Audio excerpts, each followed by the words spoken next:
এয়া গণেশগুৰি সাই বাবা মন্দিৰ আৰু আজি ইয়া সাই বাবা মন্দিৰৰ ভিতৰত এই ফলমূল লৈ কি কৰি আছো নিশ্চয় জানিবলৈ মন গৈছে।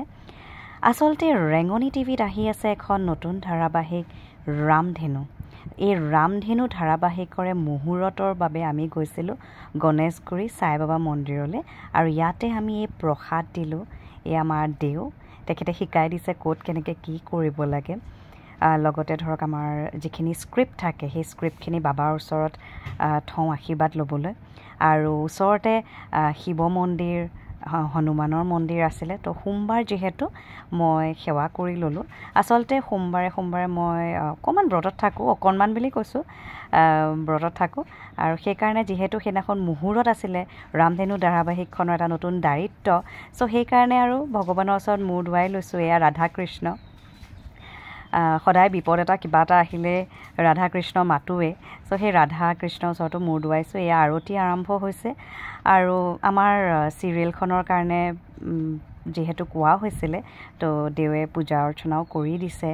তো আমি প্ৰসাদ দিছিলোঁ আৰু এনেকৈ আৰতি হৈছে আৰু আমি সকলোৱে নিজে আৰতি থালখন আমাক মানে বাবাৰ ওচৰত আৰতি কৰিবলৈ সুযোগ দিছে। এয়া কেতিয়াও তেনেকৈ মন্দিৰত কৰি পোৱা নাছিলোঁ, নতুন অভিজ্ঞতা, প্ৰথম অভিজ্ঞতা, ভয়ো লাগিছে।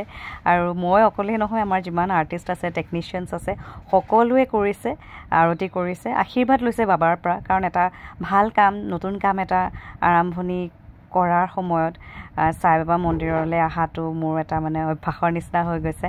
আৰু সাই বাবা মন্দিৰ বুলিয়ে নহয়, যিকোনো ভাল কাম এটা কৰাৰ আগত মই মন্দিৰলৈ যাওঁ, পূজা কৰোঁৱেই। আৰু সেইকাৰণে এইবাৰ গুণগুণৰ মুহূৰ্তো আমি এইখন মানে গণেশগুৰি সাই বাবা মন্দিৰতে কৰিছিলোঁ।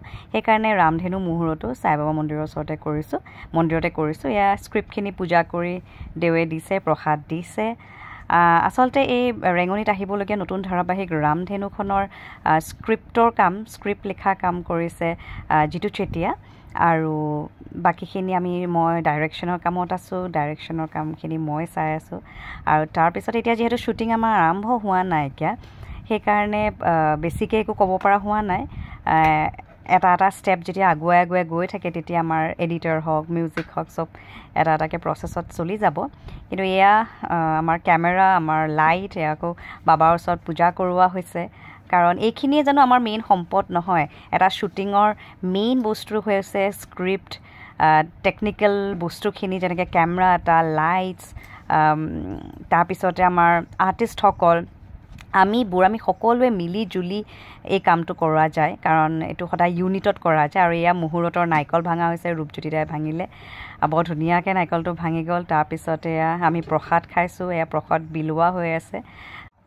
আপোনালোক সকলোকে আশীৰ্বাদ বিচাৰিছোঁ আৰু সকলোকে এটা কথাই ক'ব বিচাৰিছোঁ, ৰেঙনি টিভিত ৰামধেনু চাবলৈ একেবাৰে নাপাহৰিব।